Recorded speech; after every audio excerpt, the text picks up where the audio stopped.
It was an attack deep inside a part of Ukraine that has been mostly spared from Russia's assault. Dozens of missiles reportedly struck a military facility near the Polish border, killing at least 35 people and injuring more than 130. Russia's defense ministry said it was targeting weapons supplied by the West. But Moscow also claimed it had killed up to 180 foreign mercenaries who were being trained at the facility. Kiev denies any foreign nationals were killed in the strike, but the attack raises questions about the role of foreign fighters in the conflict. Just days after Russia launched its attack, Ukraine's President Volodymyr Zelensky announced an international legion for foreign volunteers had been set up. Since then, thousands from across Europe and North America have flooded into Ukraine, with Kiev saying some 20,000 foreigners have joined. And now, Russia's President Vladimir Putin is hinting he may also allow foreign nationals to fight alongside Russian forces in Ukraine. Speaking at a Security Council meeting, Putin said those who wanted to volunteer to fight should be helped to get to the conflict zone. And joining me now to discuss the implications of foreign recruits in Ukraine from Virgin Belgium is Tack. He is a geopolitical and defense analyst at Force Analysis. And in New Delhi, we have Maya Mirchandani. She's a senior fellow at the Observer Research Foundation and head of the media department at Ashoka University. A warm welcome to you both, and thank you very much for joining me on Straight Talk. So Maya, let me begin with you. How will the recruitment of foreign fighters change the course of the conflict in Ukraine? And what did you think when you first heard Ukrainian President Zelensky's call for foreign nationals to join the fight against Russia? Aishi, thank you very much for having me. Let me start with your second question first. I think my reaction instinctively was a little bit of concern, specifically over the use of the term foreign fighters, which seems to have been turned on its head from what we have come to understand foreign fighters to mean, especially in the 20 years since 9/11. The fact is, these are non-state actors. They are not regulated by any international law. And while the Ukrainian president has reached out and asked for people to join his cause and Ukraine's cause against this Russian invasion, challenging sovereignty, the question is the Ukrainian government, is President Zelensky himself willing to take accountability for the performance of these individuals on the battlefield? Will they be given uniforms? Will they act under Ukrainian military command? Or are they going to operate as independent militias? What happens if they commit war crimes? What happens if they're taken prisoners of war? What conventions will govern them? I think these are some serious questions that are posed in this current climate. We have seen foreign fighters used in the past, whether it is the Mujahideen in Afghanistan in the 80s, or whether it is foreign fighters, fighting in Iraq and Syria. There have been non-state actors used for specific causes, and I'm worried that this could end up becoming another cause that recruits people who will perhaps move on to something else when this is done. So, Seem, what would you like to say? What are the long-term risks of foreign nationals taking up arms in Ukraine? We have similar incidents in conflicts where foreign fighters went on to become militants when this conflict ended. So could this pose a risk, an important risk maybe, to Europe's security? I think there is definitely some risk to be considered here. On the one hand, to speak to Maya's concerns about how these foreign fighters will actually be employed within Ukraine, it does appear that Ukraine is looking to integrate these within the Ukrainian armed forces as a separate foreign legion, as it's been called. So that would at least cover the foreign fighters as part of the, Geneva Convention applicable forces of Ukraine. But of course, that doesn't rule out the ability of specific extremist groups, whether we are talking about Islamic terrorists or left-wing or right-wing extremists joining these forces in Ukraine, obtaining experience, possibly obtaining access to weaponry, and then afterward applying that. So, Maya, some say those fighters will be protected under the Geneva Convention because they won't be regarded as mercenaries. But on the other hand, Kremlin says that those from the West who fight for Ukraine will be considered mercenaries with no protection under the Geneva Convention. What's the deal here?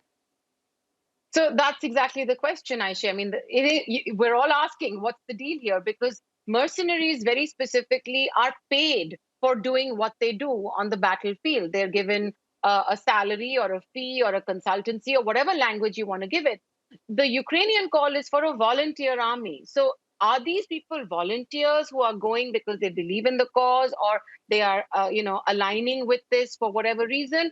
Or are they mercenaries like the ones the Russians want to be recruiting, who are going to be paid? Because Yes. they're very different kinds of fighters. Mercenaries will not be governed under Geneva Conventions, but will a volunteer army be covered? I don't know the But answer. who decides who is a volunteer, a fighter, or a mercenary? So, Sim, what's your take on Russia's president's call for foreign fighters to join as well? I mean, does Russia really need that? What does that move tell us about the Russian military capabilities? Well, I think we've seen Russia take on some very severe losses during the offensive in Ukraine, and I think the fact that they are trying to recruit potential fighters from Syria, the fact that they have been asking China for material support, all of this shows that Russia is reaching the limits of its capacity in this conflict.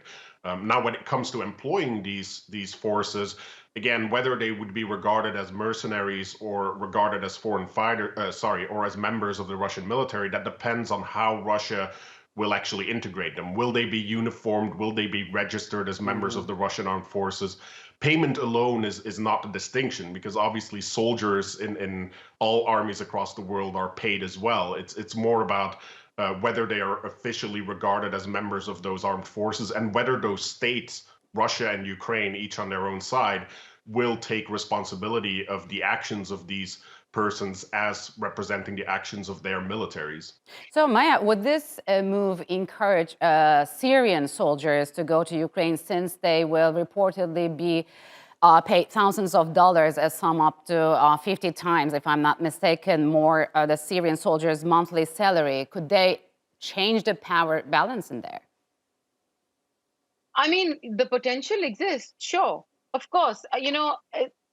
Again, what we're asking is, if a country is under attack under the United Nations Charter, it has a right to seek assistance to defend itself. Now, the question is that the fact is, rather, that the Ukrainians are being forced to seek this assistance themselves, even though we have the huge sort of power of the West, which is backing the Ukrainian cause. Yeah. I think my question really would be, if it is backing the cause the way it is, which we're seeing from Washington and the United Kingdom, could there be some other way, rather than have this idea of volunteers going and signing up and each country taking a decision on its own, the State Department betting someone, Denmark and Latvia agreeing to something, India, for example, we have seen that there are a few Indians who've also gone, but the Indian advisory to Indians in Ukraine is very clear: get out. We do not want any Indian nationals in Ukraine, and that would obviously extend to Indians who want to join a volunteer army as well. So each country actually is devising its own response. So, Sim, how are European capitals reacting to the recruitment of foreign fighters in Ukraine? Are they encouraging or trying to clamp them down? And do you believe that there should be a unified stance towards the recruitment of foreign fighters? Look, I think that this is the affair of each state itself, as it is probably best able to assess the potential risk that it is taking on.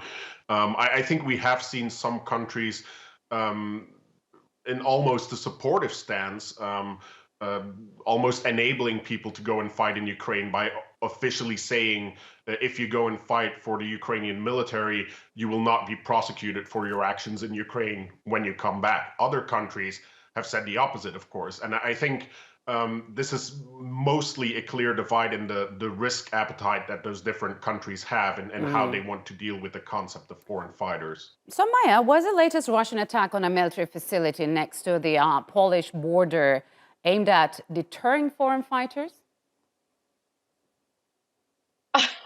I suppose it could be aimed at deterring foreign fighters, or it could just be the Russians advancing the way they want to, and defying every appeal from the international community to stop this onslaught of Ukraine and respect Ukrainian sovereignty. What goes on in Vladimir Putin's mind? I think I'm not the person who's in a position to guess that, but the Russians have made very clear right from the get-go that irrespective of any appeals that the West or other interested nations or other concerned nations have made, they are going to carry on with what he believes is his strategic objective. In fact, yesterday now we've seen statements from the UN Secretary General Antonio Guterres asking countries that are actually not taking these strong positions, or Yes. countries like India perhaps, which have abstained on each vote, even though it's made its position very clear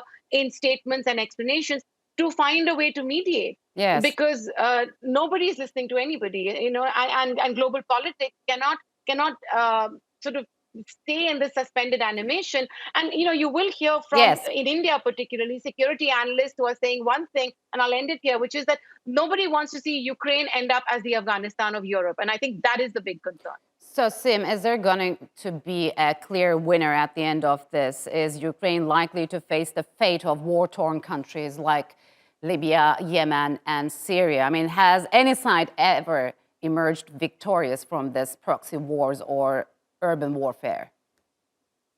Well, I think victory is a bit difficult to define here, considering the immense losses that each side is taking on. But in a political sense, I think there are a lot of different ways that this conflict could still play out. We've seen Russia face a lot of difficulties on the battlefield, Yes. but that doesn't mean that they might not be able to reach, for example, the Dnieper River and Kiev and call out some kind of a victory and hold on to that area in some kind of a frozen conflict sense. On the other hand, I think it's also not impossible that we see Ukrainian resistance succeed and wear out the Russian offensive, and that might lead to a dramatically different future for Europe. But the reality is, however this turns out, it doesn't look like this is a conflict that is going to be over in the next several days or even weeks, Yes. and this is going to put a lot of strain on Europe as a whole. All right, Sim and Maya, unfortunately, we'll have to leave it here. Thank you very much for joining me on Straight Talk.